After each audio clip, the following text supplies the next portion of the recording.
계시록 12장 말씀, 지난주에 이어서 두 번째 말씀을 나누고자 합니다. 우리 먼저 1절 말씀을 다시 한번 같이 읽으면 좋겠습니다. 12장 1절입니다. 다 같이 읽습니다. 시작. 하늘에 큰 이적이 보이니 해를 옷 입은 한 여자가 있는데 그 발에는 달이 있고 그 머리에는 12별의 간을 썼더라. 아멘.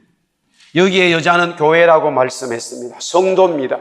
개인으로 보면 성도고 그것이 집합적으로 보면 교회를 말하고 있습니다. 그래서 저와 여러분들은 우리 한번 따라합시다. 나는 예수님의 성도요, 예수님의 신부다. 신부는 바로 교회를 말하고 있습니다. 하나님의 교회 마지막 때에 분명히 주님이 오시는데 그 주님이 오시는 그 전에 있을 교회에는 하늘의 영광이 있다는 거예요. 하나님의 성도에게는 엄청난 기쁨과 영광과 은혜가 있다는 거예요. 주님이 신랑이 가지고 계시는 놀라운 권세와 위엄과 존귀가 교회에 있다는 거예요. 할렐루야, 믿습니까? 우리에게 그와 같은 은혜가 있어요. 하나님이 그리스도가 가지고 계시는 놀라운 은혜가 하나님의 성도, 교회에 있다는 말씀입니다.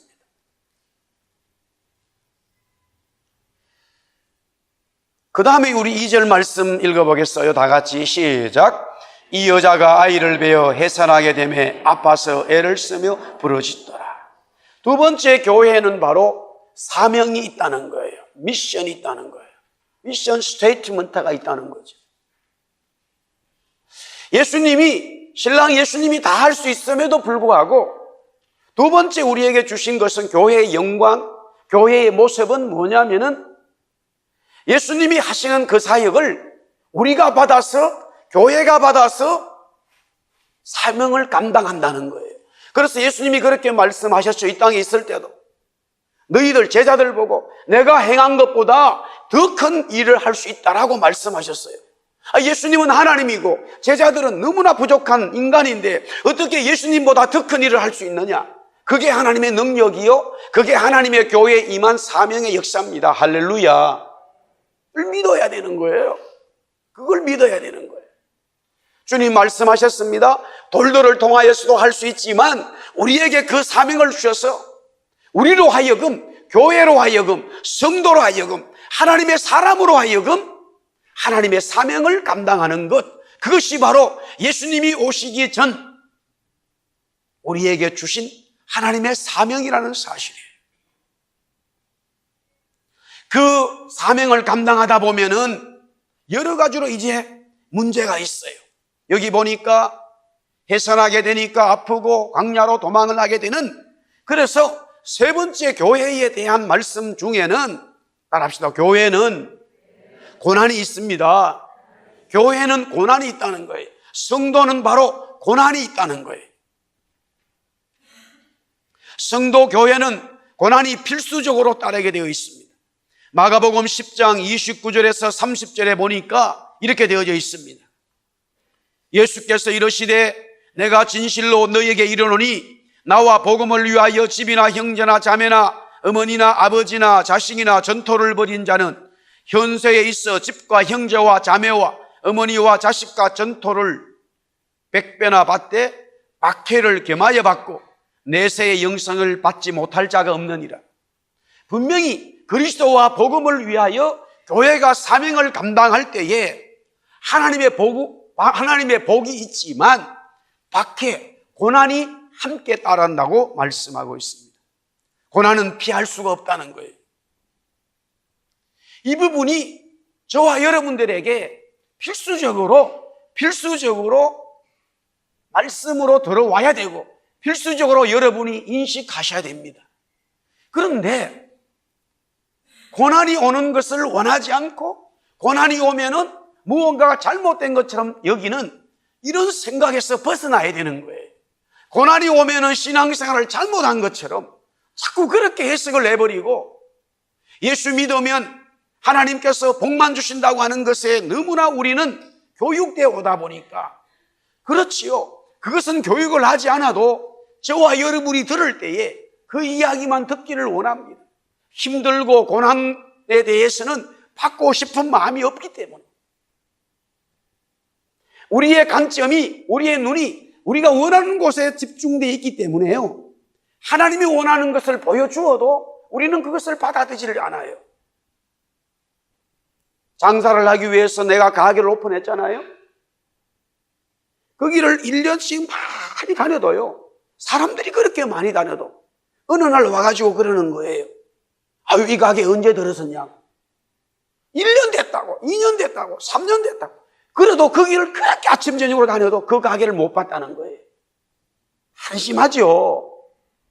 주인 입장에서 내가 지금 장사해서 돈을 벌어야 되는데 지금 매일 와서 아침에서 여기 지나가면서도 내 가게를 못 봤다니.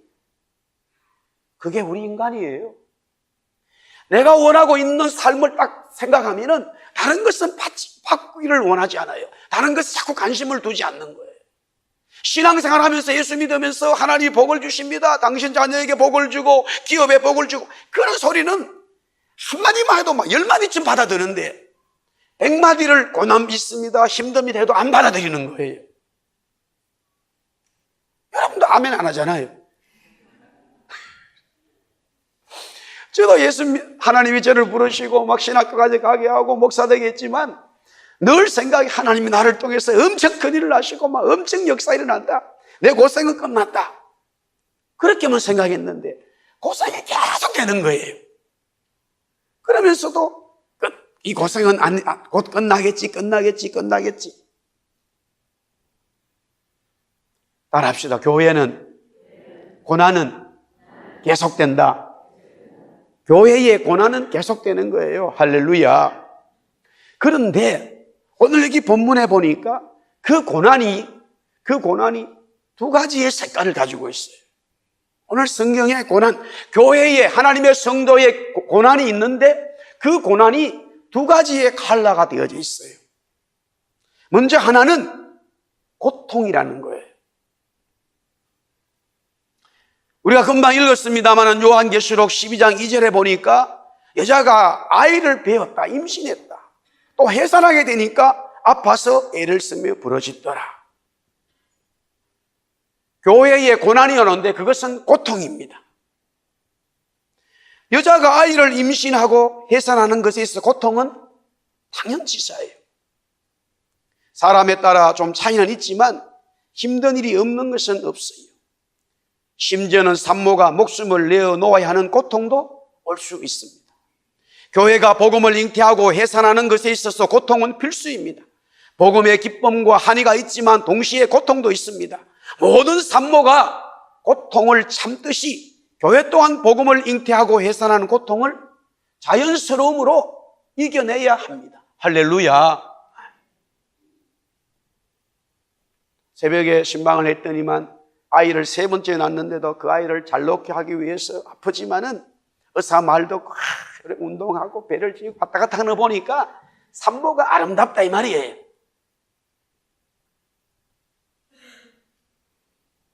힘이 들지요. 자기의 모든 생명을 거기에다가 쏟아야 된답니다. 그래야 새로운 생명이 잉태하지만 그런 고통이 있어도 어느 누구나 다 산모는 그것을 받아들입니다. 받아들이지 않는 산모는 없어요.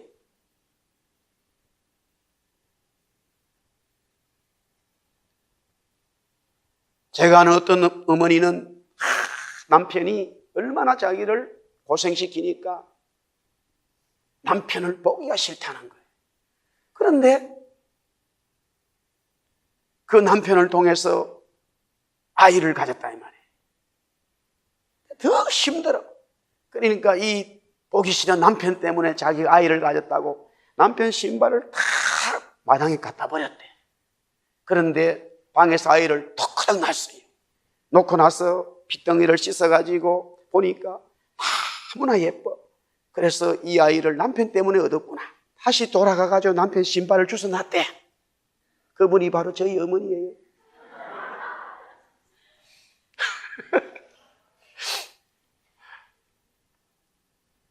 그만큼 생명은 어머니들에게 있어서 너무나 감격스러운 거예요. 고통이 있고 고난이 되었지만 그 고통이 그 어머니에게 고난이 되었지만 생명을 놓음으로써 너무나 감사하고 찬송하고 자기의 모든 고난을 다 이겨낼 수 있는 거예요. 당연하다니까요. 그런데 왜 교회는, 성도는 그 부분에 대해서는 자꾸 피하려 하고요. 그런 일이 일어나면 뭐가 신앙을 잘못된 것하고 받아들이는 이런 잘못된 신학에서요, 여러분들 제발 좀 벗어나십시오. 할렐루야. 아멘 좀 하세요. 이게 지금 좀 넓은 의미로 우리 한국교회 병폐가 여기에 왔어요. 하나님께서 교회에 복을 주신다는 말씀이 있지만 그 복이라는 것이 고난과 핍박이 함께 있다고 하는 사실을 주지하지 않은 거예요. 하나님이 우리에게 병을 치료하시죠. 저도 병에서 치료받았어요. 그러나 사도 바울은 병에서 치료 못 받았습니다. 맞지요? 왜 대답도 안 하셔요? 병든 사람이 기도해서 치료 못 받으면 무언가 신앙이 잘못된 것으로 받아들여요. 기업을 해서 잘 되면 하나님 앞에 영광인데 기업이 잘못되면 하나님 앞에 영광이 되지 않았다고 그때부터 신앙이 죽어버려요. 왜? 우리의 삶 속에 이미 복음이 한쪽으로 기울어져 버렸어요.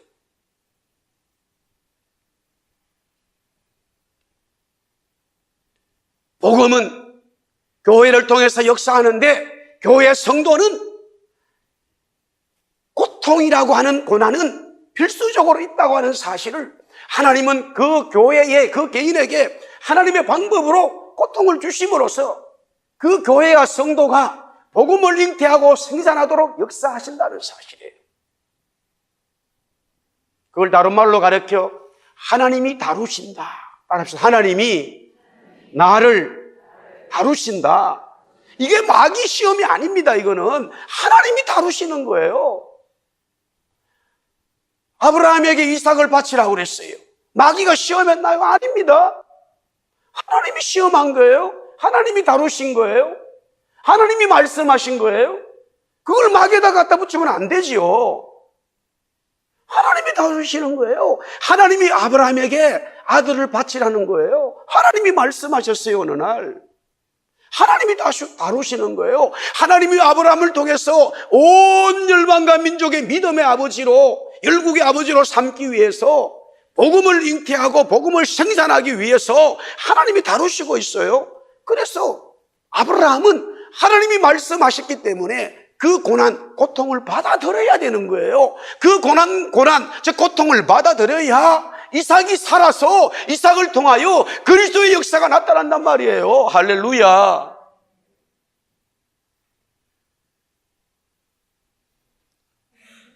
자, 그 다음에 우리 12장 4절 말씀 한번 보겠습니다.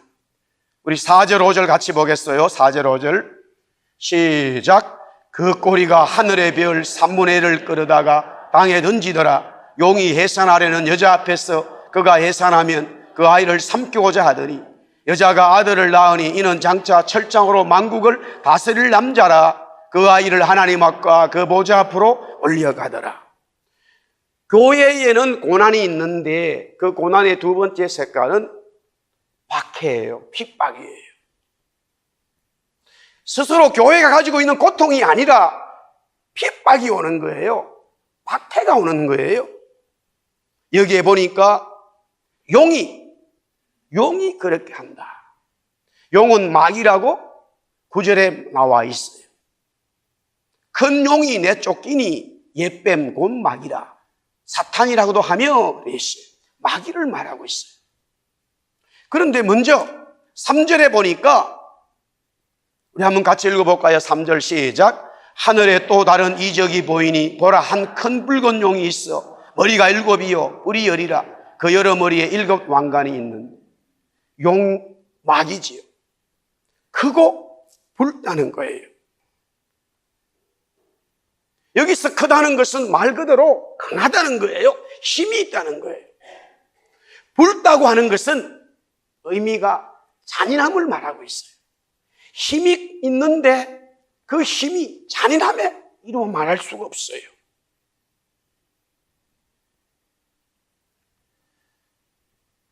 하나님의 교회에 마귀가 이와 같이 핍박하고 박해함으로써 교회는 고난을 가지게 된다는 말씀이지요. 계속해서 지금 성경은 이 계시록 12장 전체 말씀에 읽어보면은 얼마만큼 교회가 마귀로부터 핍박을 받고 있는지를 말씀하고 있어요. 5절에 보면은 여자의 만국을 다스릴 그 아들을 낳다는 그 이유만으로 인하여 마귀가 엄청나게 박해를 하고 있습니다. 17절에 보니까, 먼저 15절에 봅시다. 12장 15절에 보니까 여자의 뒤에서 뱀이 그 입으로 물을 강같이 토하여 여자를 물에 떠내려 가게 했다. 또 12장 7절에 보니까 용이 여자에게 분노하여 돌아가서 그 여자의 남은 자손 하나님의 계명을 지키며 예수의 증거를 가진 자들과 더불어 싸운다. 그래 되어 있습니다. 싸우려고 바다 모래 위에 서 있더라. 무슨 말입니까? 용이, 즉 마귀는 어떻게 하든지 계속적으로 교회를 괴롭히고 교회를 넘어뜨리고 성도들을 죽이고자 하고 있다는 말씀입니다. 그렇다면은 어떻게 이 사탄 마귀를 교회에서 물러가게 합니까? 사탄 마귀가 물러가야, 교회에서 물러가야 핍박이 사라지고 하나님의 은혜가 임하지 않습니까? 우리 10절 말씀 먼저 읽어보겠습니다. 중요합니다. 12장 10절 다 같이 시작. 내가 또 들으니 하늘에 큰 음성이 있어 이르되 이제 우리 하나님의 구원과 능력과 나라와 또 그의 그리스도의 권세가 나타났으니 우리 형제들을 참수하던 자 곧 우리 하나님 앞에서 밤낮 참수하던 자가 쫓겨났고. 여기에 마귀가 물러가게 된 것이 하나님의 구원의 능력과 예수 그리스도의 권세 때문이라고 말합니다. 우리 한번 따라합시다. 하나님의 능력과 그리스도의 권세. 하나님의 능력과 그리스도의 권세로 인해서 마귀가 물러가게 되어져 있습니다. 우리가 싸워서 이길 수 없어요. 마귀가 어떤 모양으로 교회 여러분에게 접근해 오든지 저와 여러분이 육신을 가지고 그 마귀를 싸워 이길 수가 없습니다. 하나님의 능력과 하나님의 구원의 능력과 그리스도의 권세로 말미암아 이길 수 있습니다. 할렐루야. 그것이 오늘 말씀하고 있습니다. 오늘은 종료주일입니다. 예수님이 나귀 새끼를 타고 가셨다. 지난주 금요일 날 우즈베키스탄에서 오랫동안 사역하시고 지금은 선교 본부에 있는 선교사님이 오셔서 말씀을 전하셨는데 자기가 우즈베키스탄에서 나귀를 한번 타봤대요. 얼마나 고생인지 모르는데 막 뒤여기가 아파가지고 그것도 나귀 새끼를 탔을 예수님을 생각하니까 자기는 엄청나게 고난을 미리 받으셨구나. 나귀를 타는 게 아니라는 거죠. 나귀는 탈 수가 없대. 그것도 나귀 새끼 위에 타셨다. 사람이 말 위에 타야 말이 안장도 있고 또 안장이 없어도 말은 크기 때문에 편안한데 나귀는 작아서 그 위에 탈 수가 없어요. 편치를 않는다는 거죠. 하나님 그리스도, 하나님이 보내신 예수님이 이 땅을 정복하시고 이 땅에 평화를 주시고 이 땅에서 마귀를 물리치는 방법이 세상에 사는 그런 방법이 전혀 아니라는 거예요. 세상의 방법은 말을 가지고 있는 거예요. 지금 이 시대는 옛날에는 말을 많이 가지고 있으면 전쟁에 승리합니다. 요 사이로 말하면 뭐 원자폭탄 아니면은 미사일이나 아니면 탱크나 이런 신무기들을 많이 가지고 있어야 상대방과 전쟁했을 때 이길 수 있다는 거지. 그런데 하나님께서는요, 이스라엘 백성들에게 말씀한 것 중에 몇 가지가 있는데 그 중에 하나가 절대 너희들은 말을 가지지 말라는 거예요. 아니, 국가가요, 보세요.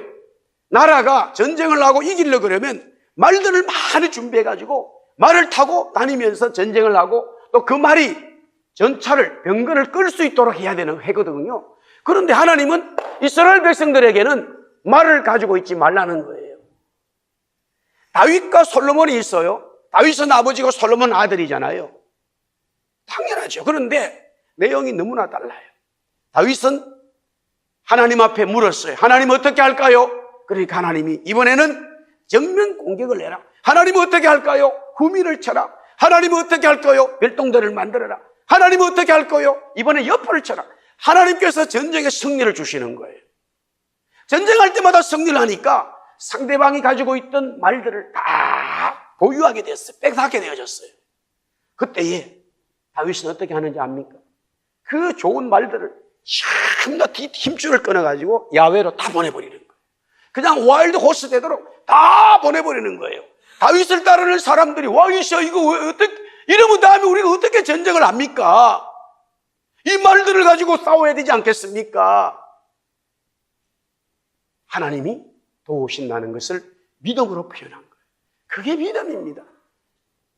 그래서 하나님이 다윗 보고 너는 정말로 내 마음에 합하구나. 솔로몬은 왕이 되어가지고요, 어떻게 했냐면 모든 말들을 자기 병거를 비서실을 통해서, 경호실을 통해서 막 자기 부대를 만들어갔어요. 엄청나게 만드는 거예요. 그게 결국 하나님으로부터 이스라엘이 버림을 받은 이유가 된 거예요. 예수님이 이 땅에 오셔서 지금도 우리를 다스리시고 우리가 그리스도를 믿고 나갈 때에 마귀는 하나님의 교회 성도를 넘어뜨리는데 그 마귀를 이길 수 있는 방법은 그리스도의 권세, 주님이 하신 방법대로 살아야 되는 거예요. 할렐루야. 그게 승리할 수 있는 거예요. 그 다음에 두 번째 방법이 있습니다. 우리 11절 말씀 보겠어요. 우리 다 같이 11절 시작. 또 우리 형제들이 어린 양의 피와 자기들이 증언하는 말씀으로서 그를 이겼으니 그들은 죽기까지 자기들의 생명을 아끼지 아니하였도다. 그랬습니다. 여기에 형제들은 바로 교회를 말하고 있어요. 그리스도의 복음을 가지고 있는 하나님의 사람들이에요. 그들이 어떻게 마귀를 이겼느냐? 그리스도의 피를 믿고 나간 거예요. 세상의 말을 믿는 것이 아니라 그리스도의 십자가의 죽음의 피, 죽음의 근세를 이기시고 십자가에 죽으신 그분의 능력을 믿고 나가는 거예요. 여기에 증언하는 말씀은 따라합시다. 진리의 말씀, 생명의 말씀, 말씀을 붙들고 나간 거예요. 그러니까 하나님 스스로가 하나님의 구원의 능력과 그리스도 그분이 마귀를 쫓아내고, 그러면 우리들은 이 현장에 살아가면서 마귀를 물리쳐야 되는데 우리 육신의 힘으로 물리치는 게 아니라 예수님이 십자가에 죽으신 그 십자가의 보혈을 믿고 나갈 때에 마귀는 물러간다는 거예요. 할렐루야. 사실입니다.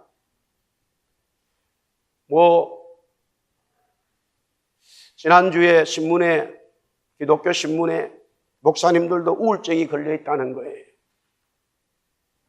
참 불편했어요. 성도들도 우울증 걸린 분들 많이 있잖아요.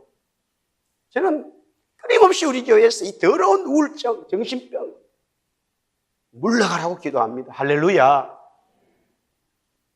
돈 때문에, 가정 때문에, 환경 때문에, 직업 때문에, 또 성격 때문에, 건강 때문에 여기 와서 좋지 않다가 그냥 털끄덕 겨울에 비가 계속 오니까 이래서 눈물 흘리면서 그냥 병이 들어버려요.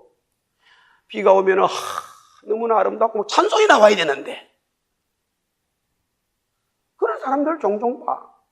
그런데 목사님들도 그렇다는 거예요. 여기만 그런 게 아니라 한국도 그렇다는 거예요.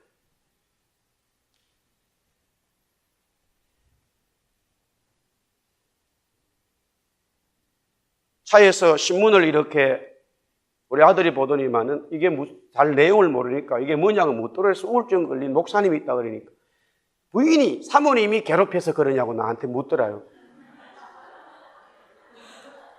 그래서 아니라 그랬어요. 그러면 왜 우울증 걸리냐? 교회에서 일하다가 사역 때문에 그렇다 하니까 대부분 우리 아들이 뭐라 그런지 아세요? 그러면 목사를 그만둬야지. 할렐루야. 아니, 우울증 걸린 목사가 어떻게 치료하면서 말씀을 전하겠습니까? 심각한 문제예요. 이 말은 지금요, 그건 하나의 이거잼플이에요. 정말로 우리가 하나님을 믿어요? 정말 우리가 예수님을 믿어요? 정말로 교회가 그리스도의 건설을 믿고 있냐고요?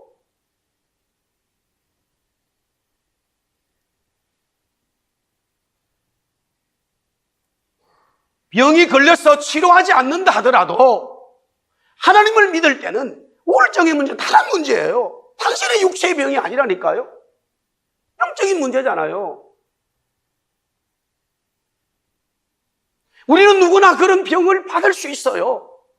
이 세상 살면서 얼마나 마귀는 우리를 넘어뜨리고자 합니까?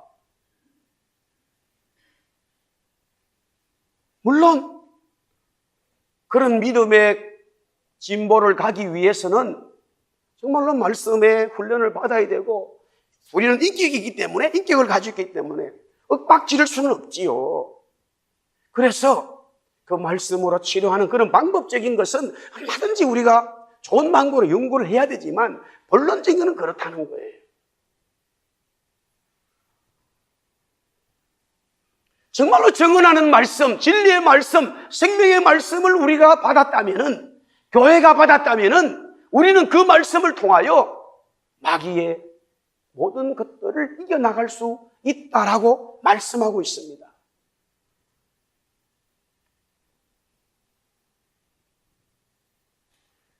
대체 마귀는 어떤 존재냐 이거예요. 마귀는 어떤 존재냐. 먼저 오늘 본문의 말씀을 나누기 전에 창세기 3장에 아담과 이브가 망하게 된 것도 마귀를 통해서 일어났고요. 그리스도 주님이 이 땅에서 사역을 감당하실 때에도 마귀가 나와서 예수님 앞에 나타났어요. 물론 성경을 가만히 보면은 예수님에게 마귀가 온 게 아니라 마귀에게 어떻게 해서 예수님이 가셨죠. 예수님이 광야로 나갔다. 마귀를 만나러 간 거예요. 단판 짓자라고 한 거죠. 그래서 마귀를 이겼죠. 마귀를 이긴 게 뭡니까? 하나님의 말씀으로 이겼다 이거예요. 마귀는 그럼 어떻게 예수님을 시험했습니까? 지극히 현실적인 문제들이에요. 먹는 것, 명예적인 것, 영적인 이런 아주 현실적인 문제로 마귀는 예수님을 시험하지만 예수님은 다 말씀으로 이긴 거예요. 그러므로 우리 성도 교회가 알아야 될 게 뭐냐면은,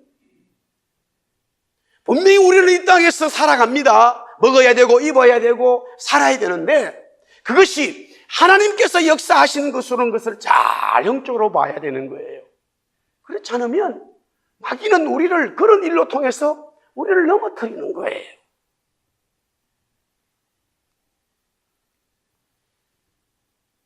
오늘도 여기 보니까 원래 마귀는 하늘에 있었다 이거예요.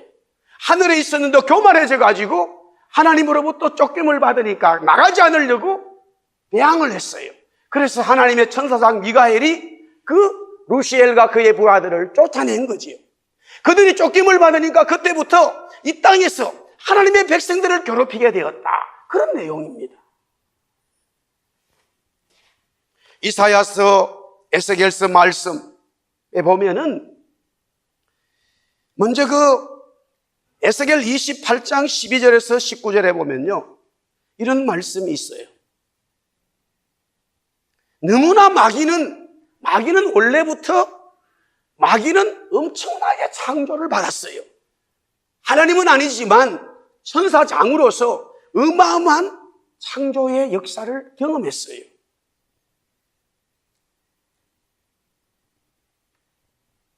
자, 먼저 우리 여기 한번 13절 말씀 우리 한번 볼까요? 28장 13절 한번 읽어볼까요? 시작. 네가 옛적에 하나님의 동산 에덴에 있어서 각종 보석 곧 홍보석과 항보석과 금강석과 항옥과 홍만호와 창옥과 청보석과 남보석과 홍옥과 황금으로 단장하였으며 네가 시험을 받던 날에 너를 위하여 소고와 비파가 준비되었다. 이 루시엘은 너무나 아름답게 창조되었어요. 지혜가 12절에 보니까 완벽하다고 그랬어요. 그러면서 특별히 하나님은 이 루시엘에게 어떤 은사를 주었냐면 찬송의 찬양의 은사를 주었어요. 그래서 예배자였습니다. 너가 창조될 때부터 소고와 비파는 바로 옛날의 바이올린이에요. 바이올린을 가지고 있다는 거예요. 그래서 마귀는 우리 인간들을 타락시키는 여러 가지 방법이 있는데 그 중에서도 가장 잘 아는 게 뭐냐면 바로 문화를 통해서, 예술을 통해서 우리 인간을 타락시킵니다.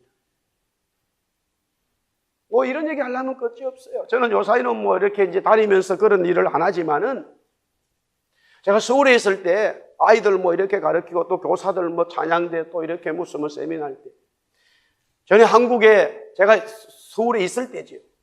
미국에 뭐 할 때는 락 밴드가 왔단 말이에요. 잠실에서 연주를 했다고요. 지금 뭐 혹시 뭐 30대, 40대 중에 간 사람도 있을지 모르겠지. 또 스테이지 뭐 따라 스테이지와 그 아이들 따라서 거기에 또 막 그렇게 한 사람도 있을 것이고. 막 2시간, 3시간씩 공연을 하고 나면 청소 아저씨들이 청소할 때는 몇 트럭이 나오는 거예요. 속옷이. 지금은 그것도 옛날 얘기예요. 그것도. 여러분들 음악을 듣는데 왜 속옷을 벗어 던지냐고. 음악하고 속옷하고 무슨 관계예요? 그러나 그게 현실이라니까요. 그 음악을 모르기 때문에. 저는 음악 전문가로 있었잖아요. 이게 마귀의 전공이야. 마귀의 전공. 그래서 사람을 타락시키는 거예요. 그거는 한 분야지요. 그가 창조되는 날에 비파와 소고를 가지고 있고, 그가 창조되는 날에 완전한 지혜가 있고, 그가 창조되는 날에 엄청난 역사를 가지고 있어요. 그런 마귀를 우리가 어떻게 싸워 이길 수 있겠습니까? 우리는 이길 수가 없어요. 그래서 제자들이 성령 받고 바울이 성령 받고 항상 말씀을 전하면서 영적인 문제가 일어나면 우리 한번 따라합시다. 예수 그리스도 이름으로 명하노니 이 더러운 마귀야, 이 더러운 사탄아 물러갈지어다. 예수의 이름으로 외친단 말이에요. 우리의 힘으로는 싸울 수가 없어요. 그러나 예수의 이름만 되면은 마귀는 도망을 가는 거예요. 할렐루야. 그렇게 능력이 있어요. 하여튼 마귀의 전공은, 사탄은 어떻게 하든지 교회의 성도를 넘어뜨리고자 하는 거기에 혈안이 돼 있어요. 어떤 이유든 성도가 성도 간에, 부부 간에, 남편과 아내 간에, 부모와 자녀 간에, 교회가 교회 간에 싸움이 일어났다. 그것은 다 마귀의 장난에 여러분이 이미 잡혔다고 생각하시면 돼요. 어떤 이유든 싸움이 일어났을 때는 이미 마귀가 싸움을 걸은 거예요. 서로 간에 옳다고 주장하더라도, 아무리 옳다고 주장하더라도 서로 간에 옳다고 주장하게 만들어요. 바울의 사도는 그렇게 말했어요. 우리 한번 따라합시다. 하나님의 교회는 어떤 일이 있어도 세상의 법정으로 가지 않는다. 그 말은 뭘까요? 왜 바울 사도가 그런 성령의 말을 했을까요?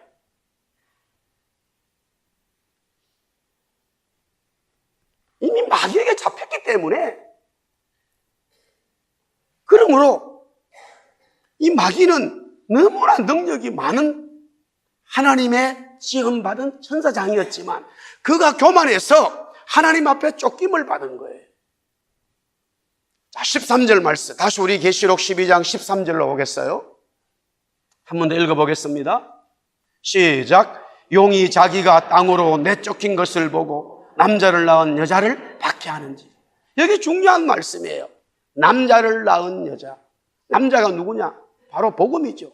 그것을 가르쳐. 그러면 왜 마귀는 교회를 그렇게 자꾸 박해하느냐? 남자를 낳기 때문에. 그 남자가 누굽니까? 12장 5절이죠. 여자가 아들을 낳으니 이는 장차 철장으로 만국을 다스릴 남자라. 그 아이를 하나님 앞과 그 보좌 앞으로 올려갔더라. 교회가 그리스도 역사가 있기 때문에, 교회가 그리스도를 잉태하고 그리스도의 복음을 생산하기 때문에 마귀는 어떻게 하든지 교회를 힘들게 만드는 거예요. 교회에 핍박을 하는 거예요. 교회에 어려움을 주는 거예요.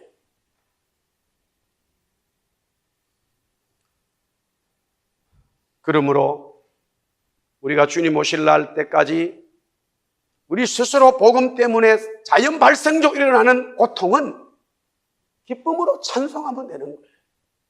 우리 한번 따라합시다. 고통을 찬송하자. 고통 때문에 생긴 눈물을 기도로 바꾸자. 할렐루야. 만약에 아이를 여자가 임신했는데 그 아이 임신한 것 때문에 밥도 못 먹고 막 힘들면은 예를 들어서 남편을 원망하고 결혼 잘못했다 그랬다면은 정상적인 여자가 아니에요. 그렇잖아요. 자기가 좋아서 결혼해서 한 가정이 부부가 되어가지고 사랑하는 남편의 아이를 가졌기 때문에 부부를 통해서 생명이 역사됐기 때문에 그 고통을 고통으로 받아들이지 않아요. 분명히 고통이 있지만 그것 때문에 고민하지 않아요. 오히려 그 고통을 이기려고 어떻게 하면 이길 수 있을까? 잠을 똑바로 자고 또 먹지 말라는 음식은 안 먹고 하지 말라는 말은 안 하고 하여튼 이 아이를 위해서 이 복음을 위해서 살아간다 이 말이에요. 교회가. 할렐루야. 두 번째는 그 아이를 임신하고 그 아이를 갖다가 낳았는데 외부에서 마귀에서 교회에 핍박이 오는 것은 그것은 그리스도의 말씀으로 십자가의 능력으로 이겨나간다는 거예요. 예수님의 이름으로 마귀를 대적하는 거예요. 예수님이 주신 말씀으로 그 마귀를 싸워 이겨나간다는 거지요. 이번 주간 고난주간인데 여러분에게 축복이 있기를 바랍니다. 사실 우리는 금식할 필요도 없어요. 그러나 금식하는 것은 주님의 고통에 조금 참여하는 것이고 그것을 통하여 주님이 나에게 주신 하늘을 더 누리고 찬송하는 거예요. 그 금식이 무슨 율법주의가 되어서는 안 되지요. 우리는 다 그리스도 안에서 그리스도 이름으로 교회가 성도가 은혜 받고 하나님의 역사를 이루어 가기 때문에 모든 영광이 주님의 이름으로 드러나야 되고 주님의 찬송이 되어야 되는 거예요. 할렐루야. 그와 같은 은혜가 저와 여러분에게 충만하기를 주의 이름으로 축복합니다. 우리 한번 옆사람 앞사람 다시 한번 인사하겠습니다. 주님이 함께 하십니다. 한번 인사하세요. 우리 다 일어나서 148장 찬송하겠습니다.